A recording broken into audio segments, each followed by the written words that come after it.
জয় Messi, আপোনালোকে ভালে আছে ঈশ্বৰৰ আশীৰ্বাদত।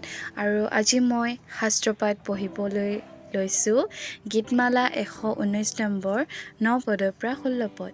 গীতমালা 119 নম্বৰ 9 পদৰ পৰা 16 পদ।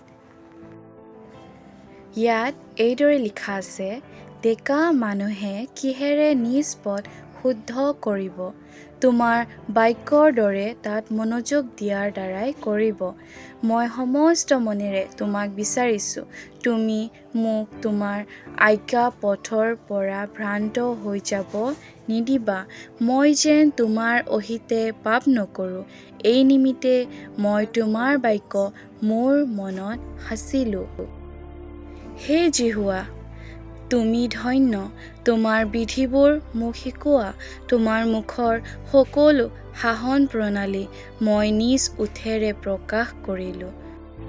সমস্ত ধনত আনন্দ কৰাতকৈ তোমাৰ সাক্ষ্যবোৰৰ পথত মই অধিক আনন্দ কৰিলোঁ। মই তোমাৰ আদেশবোৰ ধ্যান কৰিম, তোমাৰ পথলৈ দৃষ্টি ৰাখিম।